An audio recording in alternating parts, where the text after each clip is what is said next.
आता होणार गजर कीर्तनाचा, रंगणार सोहळा आनंदाचा। नवनवीन कीर्तन सोहळ्याचा आनंद घेण्यासाठी आत्ताच सबस्क्राइब करा गजर कीर्तनाचा। आणि हो, ही घंटी वाजवायला विसरू नका। सकाळी 5:30 वाजले होते, तांबडं फुटलं होतं। एका पिंपळाच्या झाडावरून 200 कावळे उडाले आपल्या अन्नाच्या शोधामध्ये। मात्र 200 कावळ्यापैकी एका कावळ्याची नजर आंधळ्याच्या ताटावरती पडली। आंधळ्याच्या ताटामध्ये दशमी होती। आता लखन महाराज, आजकालच्या कावळ्यांना आंधळ्याची ताटं सुद्धा कमी पडायला लागले, नाही का? कावळा खाली आला, आंधळा टाळी वाजून भजन करायचं आंधळ्याचं लक्ष नव्हतं। कावळ्याने दशमी उचलली, कावळा निघाला आणि दशमी सहित कावळा आंधळ्याच्या टाळीमध्ये अडकला। अडकल्याबरोबर कावळा काहीतरी हातामध्ये लागतं, आंधळ्याने घट्ट पकडलं आणि कावळा काव काव काव काव करायला लागला। आता हा आवाज कोणी ऐकला? हो, सैनिकांनी ऐकला आणि धावत पळत सैनिक आंधळ्याजवळ आला आणि मोठ्या तोऱ्यामध्ये बोलतो, ए आंधळ्या, तुझ्या हातामध्ये काय, तुला दिसतं का? आता आंधळ मोठं विचित्र होतं, ते म्हणलं, माझे फुटले, तुझे फुटले का? घाबरला महाराज सैनिक, सपापला। त्याला वाटलं आंधळा मोठा विचित्र आहे। सांगितलं, आपल्या राज्याचा जो राजा आहे त्याच्या राणीला मोठा रोग झाला आणि राणीच्या रोगावरती औषध म्हणून कावळा मला पाहिजे। राणीच्या रोगावरती औषध म्हणून कावळा म्हटल्याबरोबर आंधळ्याने कावळा घट्ट पकडला। आंधळ्याला कळालं, आता आपला पोरगा साहेबांच्या संस्थेवर साहेब घेतात, डोनेशन भरण्याची गरज नाही, कारण आपल्याकडे औषध आहे, नाही का? विचार केला, कावळा देतो मला, तू काय देणार? 2000 वर्षापूर्वीची गोष्ट, एवढं फक्त लक्षात ठेवा। सैनिक म्हणला 500 रुपये येईल। आंधळा म्हटला, चल 500 रुपयामध्ये कुठं कावळा येतो का वेड्या? किती पाहिजे तुला? 1000 रुपये पाहिजे। सैनिकाला वाटलं 1000 याला देऊयात, 9000 आपल्याला उरतील। सैनिक म्हटला 1000 रुपये देतो, फक्त हातामध्ये कावळा घट्ट पकडून ठेव, आत्ता जातो आणि 1000 रुपये आणतो। सैनिक पैसे आणण्याकरता गेला। आंधळ्याला पैसे मिळाले का? हो, सध्या नाही। मिळणार किती होते? 1000 रुपये मिळणार होते। हातामध्ये कावळा आहे। आंधळ्याचं विचारचक्र फिरायला लागलं। 5 वर्षापासून मुलीचं लग्न झालं, 400 रुपये हुंड्यामधले बाकी आहेत। जावई बापू म्हणतात, मामा, तुमच्या मुलीचा छळ थांबावा असं वाटत असेल तर 400 रुपये हुंड्यामधले द्या। 10 बोटामध्ये कावळा पकडला होता। 1000 रुपये मिळाल्या बरोबर 400 रुपये जावायचे देणार। 6 बोटामध्ये कावळा आला, राहिले 600 रुपये। सांगितलं पत्नीने, 5 वर्षापासून सांगितलं, मुलीचं लग्न झालं, घरामध्ये मला बोर होतोय, तुम्हाला देवाने डोळे दिलेच नाहीये। शेजारच्या काकाने LCD आणला, शेजारच्या काकूने LED आणला। बरोबर 8 वाजल्यानंतर मालिका चालू होती, माझ्या, हा बारीक सांगितलं, नवऱ्याची बायको, बरोबर बरोबर। 8:30 वाजले की बरोबर मालिका चालू होती, तुला हा पाहते रे, बरोबर आहे। हा बरोबर 9 वाजता मालिका चालू होते, स्वराज्य रक्षक संभाजी। 9:30 वाजता होते, चला हवा येऊ द्या, वा वा वा, ही माहिती आहे, बरोबर नाही काय का? अशा मालिका चालू होतात। मला टीव्ही पाहिजे, 500 रुपये गेले, 400 रुपये मुलीच्या हुंड्या करता, 300 रुपयाचा टीव्ही माझ्या पत्नीला घेऊन देणार। पुन्हा 3 बोट वर केले, 4 आणि 3 7 बोट वर झाले। 3 बोटाच्या बेचीमध्ये कावळा आला, कावळ्याची ताकद जास्त झाली आणि हातामधला कावळा उडून गेला। आपल्या अभंगाचं मर्म या ठिकाणी टाइमपास करण्याकरता दृष्टांत सांगितला नाही आहे का? सिद्धांत पटवून देण्याकरता केलेली युक्ती म्हणजे दृष्टांत असतो। नंबर 1, ज्याप्रमाणे आंधळ्याच्या हातामध्ये कावळा लागणं शक्य नव्हतं पण अचानक लागावा, अगदी त्याचप्रमाणे नरदेव मिळणं तुम्हाला शक्य नव्हतं पण अचानक मिळाला।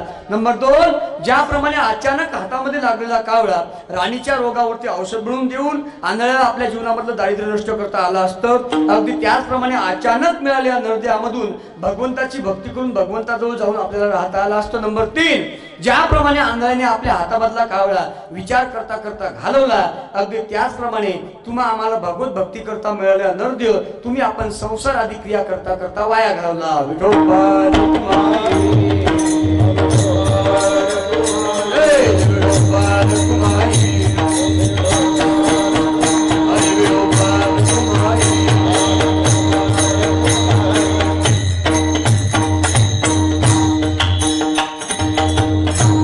पावला हा देह कागटाळी न्याय न घडी उपाय घडवाले। झालं आपलं कीर्तन, फक्त 10 मिनिट माझ्याकडे राहिलेत, 10 मिनिटांमध्ये कीर्तन संपेल म्हणून सांगतो ऐका।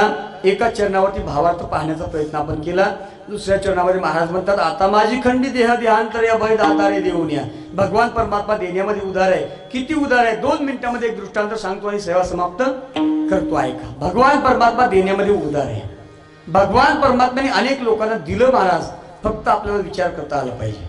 अनेक लोकांना दिलं, फक्त आपल्याला या गोष्टी कळत नाहीत. मी सांगून गेलो, भगवान परमात्मा देतो, मात्र आपला पदर फक्त चांगला पाहिजे.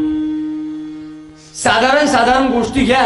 या ठिकाणी तरुण वर्ग माझ्यासमोर भरपूर बसलेला आहे. आपला जर साखरपुडा झाला असेल, एखाद्या नवरदेवाचा साखरपुडा झाला असेल, आणि साखरपुडा झाल्यानंतर आणि लग्नाच्या अगोदर जर एखाद्या नवरदेवाचा एक दात जर ऍक्सिडेंट मध्ये पडला, तर एक दात सोन्याचा बसवायला किती खर्च येतो? कमीत कमी तुम्ही बोलतच का नाही, काय कळत नाही बाबा. तुम्ही जाऊ का घरी आता? पहाट जाऊ? पहाट जातो. सांगा किती खर्च? कमीत कमी 10,000 खर्च येतो. एक दात बसवायला 10,000 रुपये खर्च येतो. 30 दात बसवायला 3 लाख खर्च येतो. 32 दात बसवायला 3,20,000 रुपये खर्च येतो. 3,20,000 रुपयाचे दात भगवान परमात्माने तुम्हा आम्हाला फुकट दिले.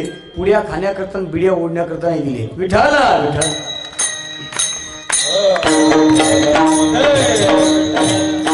दिलेत महाराज. ऐका, भगवान परमात्मा दिले, महत्व कळत नाहीये. आपण शाळेमध्ये जाता, आपल्याला इंग्रजी बऱ्यापैकी कळते. इंग्लिश मध्ये दाताचे फक्त 2च प्रकार आहेत. नंबर 1 टीथ म्हणजे दात, आणि दाताचा दुसरा प्रकार, त्याला इंग्लिश मध्ये काय म्हणतात? दाढेला इंग्लिश मध्ये काय म्हणतात? टीथ म्हणजे दात, आणि दाढ म्हणजे डेन्स रुटिनर म्हणजे दाढ. हे 2 प्रकार इंग्लिश मध्ये पाहायला मिळतात. टीथ म्हणजे दाढ आणि डेन्स रुटिनर म्हणजे दाढ. हे इंग्लिश मध्ये 2च प्रकार पाहायला मिळतात. मात्र याहीपेक्षा आमच्या महाभारताने समोर एक पाऊल टाकलं आणि सांगितलं, दाताचे अनेक प्रकार आहेत. समोरचे 2 वरचे आणि 2 खालचे याला पटाशीचे दात म्हणतात. नंतरचे 4 वरचे आणि 4 खालचे याला उपपटाशीचे दात म्हणतात. नंतर जे येतात त्यांना फक्त दात म्हणतात. नंतर जी येते तिला बोला गड्या, तुम्ही बोला, तुमच्या पाया पडू का आता? दाढ म्हणतात. आणि लग्न झाल्यावर जी येते तिला अक्कल दाढ म्हणतात. तर राम महाराज, मला काही खरं वाटत नाहीये. दाढ आपल्याला येते, अक्कल मात्र ऐकून येते नाही महाराज. दिलं देवाने, याचं महत्व कळायला पाहिजे. सध्याच्या काळामध्ये श्रीमंत लोकांवरती अतिशय मनापासून प्रेम करणारा आजार, ज्याला आपण बायपास असं म्हणतो. श्रीमंत लोकांवर मनापासून हा आजार प्रेम करतो, नाही का? बायपास म्हणजे काय आहे? तर शरीरामध्ये एखादी चॉकअप झालेली नस बाजूला काढून फेकणे आणि त्या नसेच्या जागेवर दुसऱ्या नसेचं प्रत्यारोपण करणे, याला बायपास असं म्हणतात. अशी साधी एक नस बदलायची असेल तर दवाखान्यामध्ये डॉक्टर लोक कमीत कमी 2.5, 3, 4, 5, 10 लाखापर्यंत खर्च घेतात. एक नस बदलायची छोटीशी. मात्र या मंदिरामध्ये बसलेल्या परमेश्वरूपी डॉक्टरनी वयाच्या 0 वर्षापासून आयुष्याच्या शेवटच्या श्वासापर्यंत तुमच्या माझ्या प्रत्येकाच्या शरीरामध्ये 72,000 नसा विनामूल्य दिल्यात. 10 लाख गुणिला 72,000. लावा गणित, कुठे चालला हिशोब? देवाने दिलंय, याचं महत्व फक्त आपल्याला कळलं पाहिजे. विठ्ठल, देव आपल्याला देतो, मात्र आपण देवाला काय देतो याचं महत्व कळलं पाहिजे. आपण देवाला काय देतो महाराज? ऐका, देवा करता जीव देणारे लोक आम्ही पाहिले. तुकोबाराय गात्यामध्ये एके ठिकाणी सांगतात, श्रियाळाचे घरी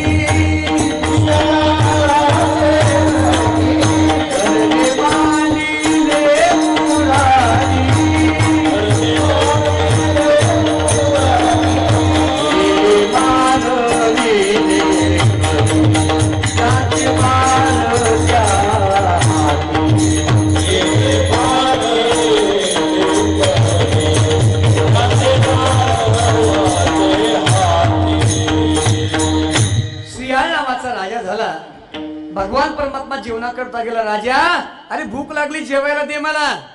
जेवायला दे देवा?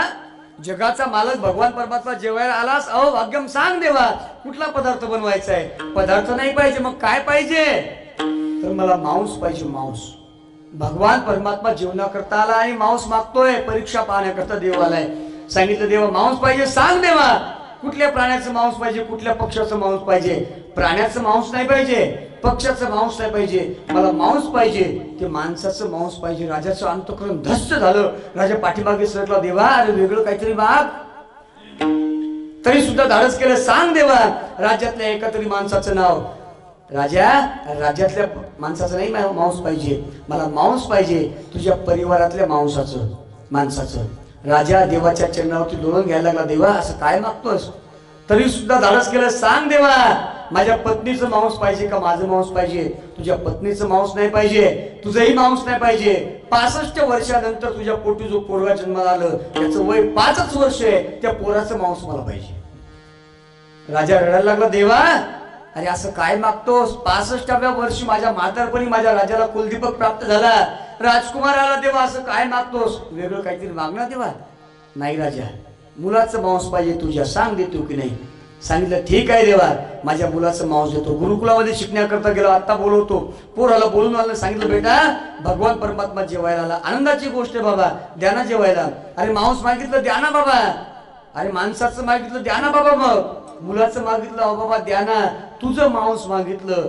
जेवढ्या स्वच्छ अंतःकरणाने सुरुवातीला पोरगा बोलत होता तेवढ्या स्वच्छ अंतःकरणाने बोलला, बाबा द्या ना. मग माझ्यासारखी कितीही मुलं तुमच्या पोटी जन्माला येतील, मात्र भगवान परमात्मा पुन्हा जीवना करता येणार नाहीये. जन्मनो जायते शूद्रः संस्कारात द्विज उच्यते. माणूस जातीने किंवा जन्माने श्रेष्ठ ठरत नसतो, तर तो संस्काराने श्रेष्ठ किंवा कनिष्ठ ठरत असतो. ऐक, सांगितलं ठीक आहे, मात्र कुठली आई आणि कुठला बाप आहे जो मुलाला कापेल?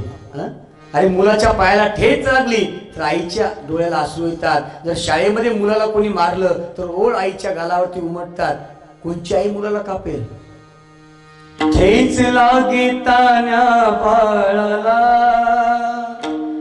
पाणी तिच्या डोळ्याला, जन्म दिला आईने मला, उपकार हा मोठा केला. कुठली आई आहे नाही कापणार? असं जरी असेल, रडू लागली आई, सांगितलं देवाने रडायचं असेल, रडता रडता जेवण वाढायचं असेल तर मला नाही जेवायचं, हसता हसता भोजन द्या. आता कुठली आहे हसता हसता भोजन वाढेल मुलाचं मांस देवाच्या ताटामध्ये? मात्र आई होती, देव आहे जगाचा मालक, जेवल्याशिवाय वापस जाऊ द्यायचं नाही ठरलं होतं महाराज. आई मुलाचं मांस देवाच्या ताटामध्ये वाढत होती आणि मुलाच्या मांसासोबत बोलत होती, बेटा नग में जो खो गए हैं उसे कैसे गुनगुनाए, नजदीक आते आते हम दूर हो गए, उन वादियों से कह दो कि अब हमको भूल जाए, नग में जो खो गए हैं उसे कैसे गुनगुनाए. शेवटी मुलाचं मांस देवाच्या ताटामध्ये वाढलं. देवाने सांगितलं, राजा सोड संकल्प. हातामध्ये पाणी घेतलं, देवाने हात धरला, सांगितलं राजा संकल्प सोडण्याच्या अगोदर एक गोष्ट मला सांग, तुझ्या पोटी आणखी किती लेकरं आहेत? सांगितलं देवा एकुलता एक पोरगा होतो, तुमच्या ताटामध्ये वाढलाय. सांगितलं तुझ्या पोटी जर आणखी बाळ नसेल तर निपुत्रिकाच्या घरचं अन्न मी खात नाहीये. आता मात्र राणी स्वयंपाक घरामधून बाहेर आली. सांगितलं देवा खबरदार, ताटावरून उठसाल तर माझ्या मुलाचं मांस तुमच्या ताटामध्ये आहे. अरे एकुलतं एक पोरग होतं, एकुलतं एक लेकरू होतं. कुणी जर रागावलं माझ्या मुलावरती तर डोळे काढून घ्यायचे, कुणी जर हात उगारला तर हात तोडून घ्यायचे, कुणी जर पाय उगारला तर पाय तोडायची. कुणाची ताकद नव्हती जरी असं असेल तरी माझ्या मुलाचं मांस तुमच्या ताटामध्ये मी वाढले देवा, अजिबात उडायचं नाहीये. आणि जर निपुत्रिकाच्या घरी तुम्ही अन्नच खात नसाल तर कालच वैद्यराज माझ्या घरी येऊन गेले. सांगितलं राणी साहेब आपल्या पोटामध्ये 7 महिन्याचा गर्भ आहे आणि 7 महिन्याचा जो गर्भ आहे तो गर्भ मुलाचा आहे. आता स्वयंपाक घरामध्ये जाते, आता माझं पोट फाटते आणि पोटामधला 7 महिन्याचा गर्भ बाहेर काढते, तुझ्या ताटासमोर ठेवते देवा, मग तर जेवशील करे. आतापर्यंत राजा आणि राणी थरथर कापत होते, मात्र आता देव थरथर कापायला लागला. ताटावून देव उठला. चतुर्भुजाला सांगितलं प्रगट सांगा प्रसन्न आहे काय पाहिजे? सांगितलं काहीच नाही पाहिजे, फक्त आमचं पोरग जिवंत करून दे. पोरग जिवंत करून दिलं. सांगितलं बेटा तुला काय पाहिजे? पोरांनी मात्र जी मागणी मागितली ती मोठी. सांगितली देवा आतापर्यंत जे मागितलं ठीक आहे, मात्र अशी मागणी कलियुगामधल्या एकाही माणसाला तुम्ही करू नका, कारण लोक तुमच्या मागणीला खरी उतरणार नाहीये. त्यामुळे अशी मागणी मागू नका. आणि भगवान परमात्म्याने कृपा केली, पोरग जिवंत करून दिलं. भगवान परमात्मा देण्यामध्ये उदार आहे. ज्ञानेश्वर माऊली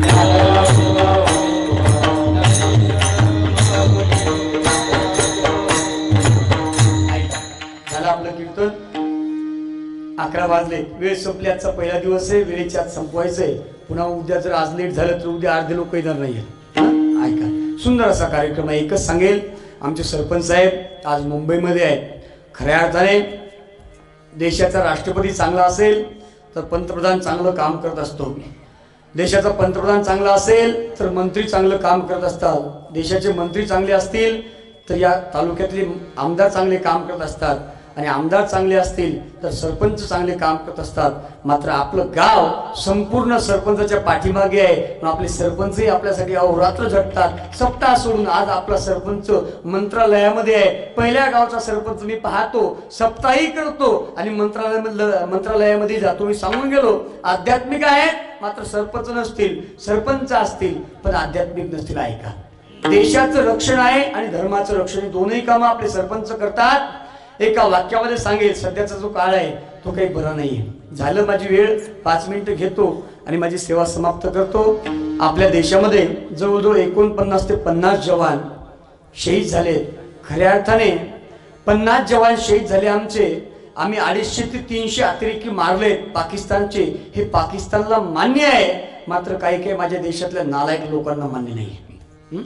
हे माझ्या देशाचं दुर्दैव आहे. मी एकच सांगतो, ज्यांचे मारले त्यांना मान्य आहे, मात्र आम्हाला मान्य नाही. राजकारण करा, मात्र दर्जेदार राजकारण केलं पाहिजे. हल्लीच्या काळामध्ये राजकारणाने एवढा नीच दर्जा गाठलेला आहे, याच्या आधी याच्या पूर्वी कधी गाठला नाहीये. ऐका, अनेक वर्ष सत्ता भोगूनही आपलं पोट भरत नसेल, लोकांचं रक्त पिऊन जर आपलं पोट भरत नसेल, म्हणून एकच काळ ऐका, नसता येईल, चांगलं करता येत नसेल करू नका, मात्र चांगलं करणाऱ्या लोकांना त्रास देऊ नका. जेवढा अधिकार एखाद्या कीर्तनकाराचा असेल, जेवढा अधिकार एखाद्या मृदंगाचार्यांचा असेल, जेवढा अधिकार एखाद्या गायकांचा असेल, तेवढाच अधिकार एखाद्या जवानाचा आहे. आपल्या गावामध्ये एखादा जवान असेल, सप्ताह असेल, गावामध्ये आला असेल, त्याचा सत्कार या ठिकाणी केला पाहिजे. ऐका, सीमेवरती लढतो जवान महाराज, प्राणाची पर्वा न करता. 1999 ज्यावेळेस कारगिलवरती आक्रमण केलं पाकिस्तानने, साताऱ्याला एकुलती एक बहीण होती, आई होती आणि वडील वारले आणि मुलगा पोटी जन्माला आला. त्याचं नाव होतं पोपट. पोरगा जन्माला आला, पोरगा 20 वर्षाचा झाला, तब्येत चांगली होती, सैन्यामध्ये भरती झाला, ड्युटी लागली. कुठे? कारगिलवरती. कारगिलवरती ड्युटी लागली आहे आणि ड्युटी लागल्याबरोबर एक दिवस आईने सकाळी 7 वाजता चहाचा कप घेतला, टीव्हीचं रिमोट हातामध्ये घेतलं, बटन दाबलं, टीव्हीचं बटन ऑन केलं, टीव्ही चालू झाला आणि हेडलाईन्स ब्रेकिंग न्यूज धडकली. पाकिस्तानने कारगिलवरती आक्रमण केलं आणि आईची दूध पेटली. आपला मुलगा कारगिलच्या डोंगरावरती आहे. फोन केला, हॅलो. पोराचं नाव होतं पोपट. बेटा पोपट, सुखरूप आहेस ना तू? शत्रूने हल्ला केला असं मला समजलंय. हो आई, 100 फुटावरती शत्रू या ठिकाणी आहे, फोन ठेव, संध्याकाळी 7 वाजता फोन करतो. आईने चहाचा कपही खाली ठेवला, फोनही खाली ठेवला, त्याच खुर्चीवरती आई बसून राहिली. 6:30 वाजले, संध्याकाळचे 6:45 वाजले, 7 वाजले, 7:15 वाजले, तरी पोपटचा फोन येत नाही. आईच्या अंतःकरणामध्ये वेगवेगळे विचार यायला लागले. मात्र 7:15 वाजता पोपटचा फोन आला आणि सांगितलं, आई तब्येत बरी आहे का ग? तब्येत बरी आहे का म्हटल्याबरोबर आईचं अंतःकरण हिलावलं. अरे बेटा, माझी तब्येतीसाठी नाही फोन केला मी, तुझ्या तब्येतीसाठी फोन केला मी. आम्ही सुखरूप आहोत, मात्र आम्हाला सुखरूप राहायचं असेल तर तू सुखरूप राहणं गरजेचं आहे. ऐक बेटा, ज्यावेळेस तुझा बाप गेला, आमच्या आशा फक्त तुझ्याकडे पाहून आहेत. आम्ही फक्त तुझ्याकडे पाहून जिवंत राहतो, म्हणून एकच लक्षात ठेव, जीवाला जप. तुझी एकुलती एक बहीण आहे, चिमणीसारखी वाट पाहते रे. 4 वर्षापासून सुट्टी मिळत नाहीये, तू घरी आला नाहीये. 4च दिवसावर दिवाळी आली, एकदा घरी ना सुट्टी काढून. 4 वर्षापासून लेकरू एका आईने आपलं पाहिलं नव्हतं. म्हणून लक्षात ठेवा, ज्या माठावरती झाकण नसेल त्या माठातलं पाणी कोणी पित नाहीये, आणि ज्या घरचा बाप जिवंत नसेल त्या घराकडे चांगल्या नजरेने कोणी पाहत नाही. असं जरी असेल बेटा, तरी सोन्यासारखा संसार थाटलाय आणि तुझ्याकरता जिवंत आहे. तू जर जन्माला आला नसता, एकुलती एक पोरगी जन्माला आली नसती, तर बापासोबत सती गेली असती. मात्र तुझ्याकडे पाहून जीवन जगते. जीवाला जप आणि सुट्टी काढून घरी दिवाळी करता. 4 वर्षापासून घरी आला नाहीये. सांगितलं, आई उद्या सकाळी सांगेल सुट्टी मिळते का नाही. सकाळी फोन आला पोपटचा, आई 4 दिवसानंतर मला सुट्टी मिळते, मी 4 दिवसानंतर घरी येतो. आई आनंदाला पारावर नाहीये. सोन्यासारखी चिमुकली बाई अख्ख्या गावभर ओरडून सांगू लागली, काकू अगं माझा भाऊ येणार आहे, काका माझा भाऊ येणार आहे, अरे दादा माझा भाऊ येणार आहे, अगं ताई माझा भाऊ येणार आहे. 4 दिवसानंतर माझा भाऊ येणार आहे. बरं, 4 वर्षापासून माझा भाऊ मी पाहिला नाहीये. येणार होता एका पोरीचा भाऊ, येणार होता एक आईचा लेख येणार होता एका गावचा सुपुत्र ठरलं होतं महाराज. तो दिवस आनंदामध्ये गेला. आईने गोडधोड असे सुंदर पदार्थ बनवले माझ्या पोपट करता. तिकडे खायला मिळत नसतील. आईने मनोरंजनाला सुरुवात केली. माझा पोपट बर्फामध्ये राहतोय, तो गोरापान झाला असेल का? 4 वर्षापासून पाहिलं नाहीये. त्याची उंची वाढली असेल का? माझा पोपट पोलिसांच्या गाडीमध्ये येईल का स्वतःच्या गाडीमध्ये येईल? मागच्या दरवाजाने येईल का पुढच्या दरवाजाने येईल? आईने सुंदर सुंदर फुलं आणले पोपटच्या सत्कारा करता. एक ताट घेतलं, एक देवतांब्या घेतला. 4 दिवसानंतर पोपट येणार. तोही दिवस गेला. 3 दिवस राहिले. तोही दिवस गेला. 2 दिवस राहिले. मात्र त्या दिवशी सकाळी सकाळी दाराची कडी वाजली. दरवाजा उघडला. 7 फूट उंचीचा सैनिक दारामध्ये उभा होता. गोरा पान सैनिक होता. 7 फूट त्याची उंची होती. सांगितलं, सखूबाई आपलंच नाव का? हो सखूबाई माझं नाव आहे. तुमचा पोपट तुम्हाला भेटण्याकरता आला. पोपट भेटण्याकरता आला म्हटल्याबरोबर आईने सांगितलं, बेटा चल ग, तुझा भाऊ तुला भेटण्याकरता आलाय. एका हातामध्ये देवाचं ताट घेतलं, एका हातामध्ये देव तांब्या घेतला, पाणी घेतलं. निघाली पोपटच्या सत्कारा करता. आली चौकामध्ये. पोपट आला होता. 1000-1500 लोक होते, बाजूला सारले होते. काचाची पेटी होती, बाजूला केली. पोपट आला नव्हता. पोपटला आणलं होतं महाराज. पोपट आला नव्हता.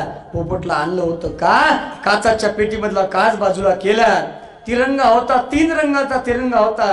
मात्र त्या तिरंगाचा फक्त एकच रंग झाला होता आणि तो रंग होता लाल. एकुलतं एक पोरग या देशासाठी शहीद झालं होतं. आईने धाडस केलं, माझा पोपट नाहीये, मला कालच बोलला हा माझा पोपट नाही, तुम्ही मला फसवताय. मात्र तिरंगा बाजूला केला. फक्त पोपटचा चेहरा ओळखायला येत होता. चेहरा गोरा पान होता. मात्र आता गोरा पान राहिला नव्हता.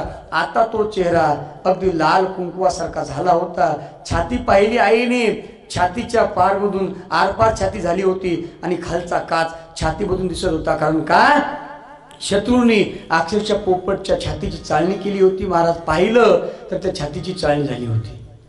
थी खून से लथपथ काया फिर भी बंदूक उठाते. गाणे अनेक आपल्याला म्हणता येतील, मात्र मी जेवढं गाणं म्हणतो तेवढं निश्चित हे सोपं नाहीये. तुम्ही जेवढं ऐकता तेवढं निश्चित सोपं नाही. म्हणून जगाकरता, देशाकरता ही लोक झटतात. खऱ्या अर्थाने यांचं मोल आपण जाणलं पाहिजे आणि यांचा सत्कार केला पाहिजे. यांच्या नावाचा जयघोषही केला पाहिजे आणि यांना यांचा मानपान आपण दिला पाहिजे, सांभाळलं पाहिजे. आपला देश हे लोक सांभाळतात. खऱ्या अर्थाने मी एकच सांगेन, एखादा आमदार असेल, एखादा खासदार असेल, एखादा मंत्री असेल, तुम्ही एका मंत्र्याचं मला नाव सांगा, एका खासदाराचं मला नाव सांगा, एका आमदाराचं मला नाव सांगा की या आमदाराचा, या खासदाराचा, या मंत्र्याचा पोरगा सीमेवरती बंदूक घेऊन उभा आहे का कोणाचा मुलगा? नाही. ही मुलं आपली आहेत. नाही का? यांची मुलं विदेशामध्ये शिकण्याकरतायत आणि आपली मुलं रक्ताच्या थारोळ्यात नाहण्या करतायत. म्हणून अजूनही सुधरा. 9-10 वर्षाच्या आत सुधरता आलं तर सुधरा, नाहीतर 10 वर्षानंतर सुधरूनही फायदा नाही. वेळ अगदी मोजकी आहे. म्हणून देशाच्या जवानाचं रक्षण करा. सध्याच्या काळामध्ये शेतकरी अनेक प्रकारचे, मी सांगून वेळ घेत नाही, फक्त एका वाक्यामध्ये सांगतो. जगावरती राज्य गाजवणारा महात्मा आहे. त्याची 7 फूट उंची होती. भगवे वस्त्र अंगावरती होते. शिकागोच्या धर्म परिषदेमध्ये my sister's and my brothers असं म्हणून जगावरती सत्ता गाजवली होती. पत्रकारांनी प्रश्न केला, स्वामीजी तुम्हाला हजारो लोकांमध्ये बोलण्याची भीती वाटत नाही का? नाही वाटत भीती. मग भीती वाटते कशाची? स्वामीजी म्हणले, ज्यावेळेस एखाद्या 4 वर्षाचं लेकरू आपल्या 22 वर्षाच्या आईला आई म्हणून हाक मारते, तेव्हा मला प्रश्न पडतो, आता मी कुणाला आई म्हणून? म्हणून आई बोलण्याची सेवा करा आणि व्यसन करू नका. व्यसनामध्ये वेळ घालू नका. मोजकंच आता राहिलंय महाराज. लोक फक्त पाटील म्हणतात. पाटलात काही खरं राहिलं नाही. आता ऐका, काहीच खरं राहिलं. पहिली गोष्ट शेती, त्यातही दुष्काळ, त्यातही भाव कमी, अनेक प्रकारच्या अडचणी आहेत. फक्त एकच करा, आता व्यसन कमी करा. पोटभर जीवन जगायचं असेल, पोटभर भाकर खायची असेल तर, नाहीतर आता आपलं जीवन जगणं शक्य नाहीये. व्यसन करू नका. व्यसन करत असाल, चिमणी पाखरं नावाचा पिक्चर तुम्ही सर्वांनी पाहिलेला आहे. एकदा पुन्हा पाहून घ्या. आणि व्यसन केल्यानंतर काय हाल होतात आपल्या सर्वांना माहिती आहे. 3 बांधल घरट दिला 20वा निवारा, घेऊन या पंखा खाली भरविला मोठी चारा, दूर उडाली पाखर पांग आईच फिटाया, आज घायल पक्षी जाई पिणा बेटाया, आज घायल पक्षी नाना भेटाया होता सोन्याचा संसार राजा राणीचा दरबार चिमन पिलानो खुशी दया करीन तुम्हावर माया हे काळ जातल्या ममतेची धरीन तुम्हावर छाया काय मागाव देवा घर सुखात माझ ठेवा काय मागाव देवा घर सुखात माझ ठेवा करी जन्माचा उद्धार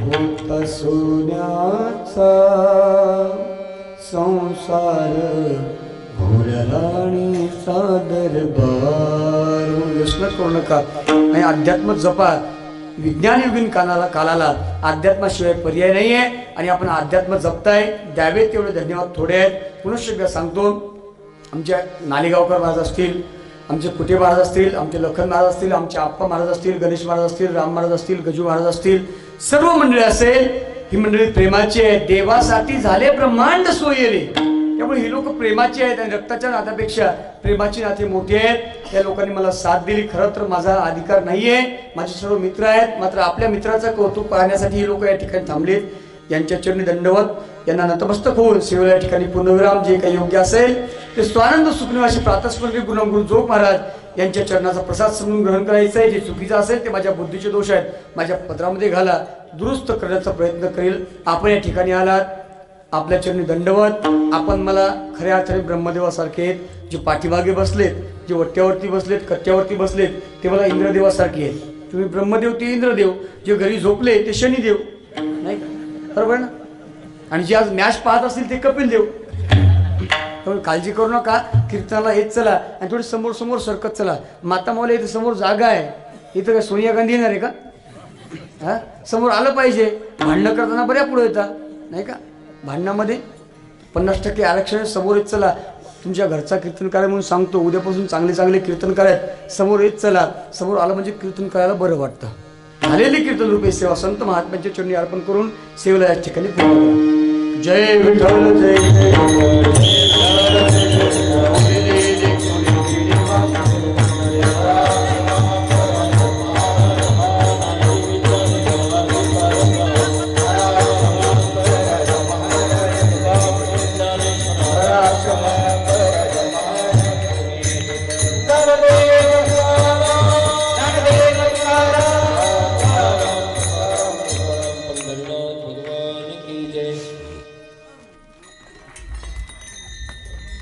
जामवंत महासप्ताह आणि याचा पहिला दिवस आजच्या पहिल्या दिवशी कीर्तन रूपी सेवा श्री गोपाल महाराज सरकटे यांनी आपल्या अमृततुल्य वाणीतून आपल्या पुढे सादर केलेली आहे तरी महाराजांचं आम्ही सर्व गावकरी व सर्व या कार्यक्रमाचे मार्गदर्शक गुलाबांना पागिरे तसेच या कार्यक्रमाचे नेतृत्व साहेबराव बापू पागिरे व आमचे सहकारी मित्र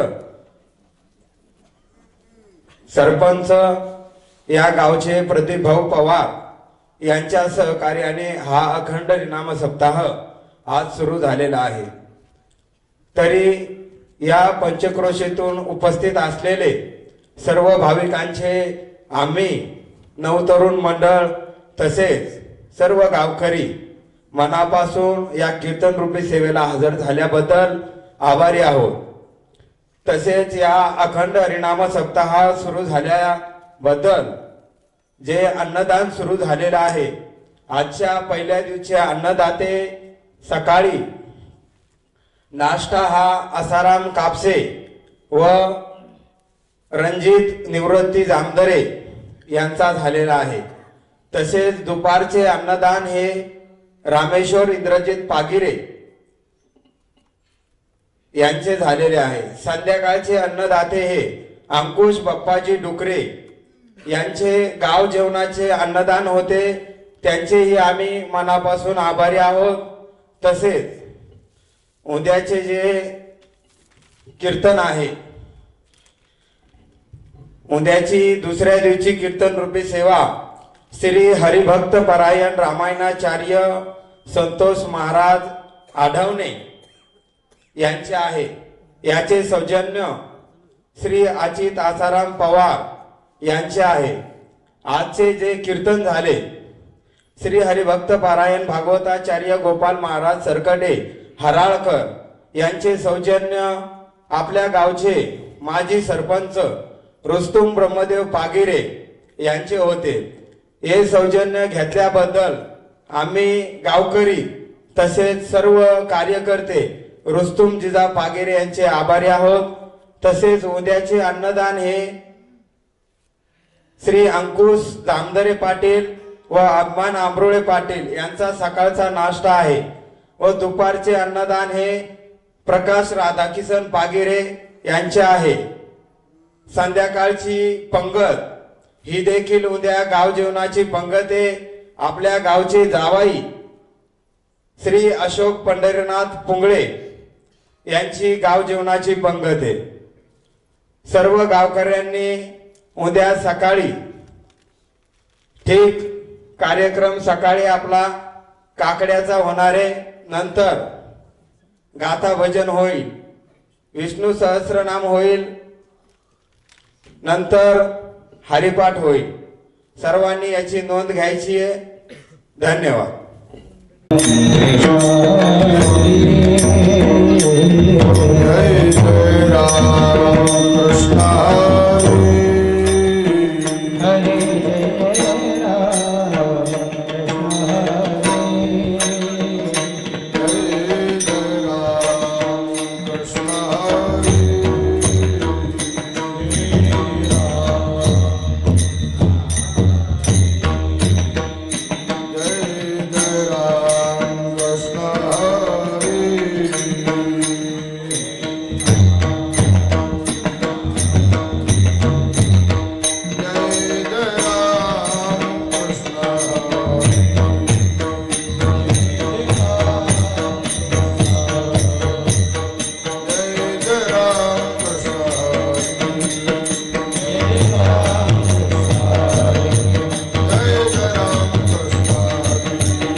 काशी पितांबर काशी पितांबर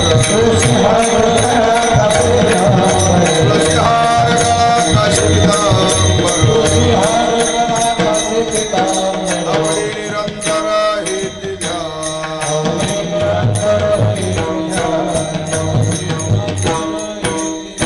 तुका म्हणे माझे तू सर्व सुख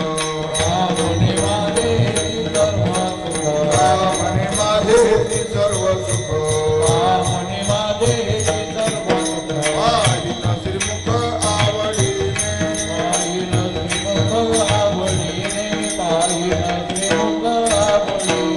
तुका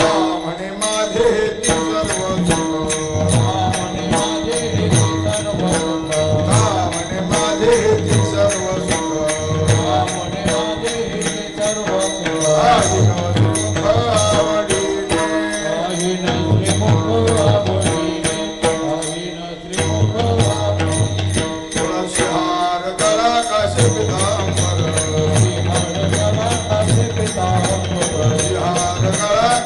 Bye.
आता होणार गजर कीर्तनाचा, रंगणार सोहळा आनंदाचा। नवनवीन कीर्तन सोहळ्याचा आनंद घेण्यासाठी आत्ताच सबस्क्राईब करा गजर कीर्तनाचा। आणि हो, ही घंटी वाजवायला विसरू नका।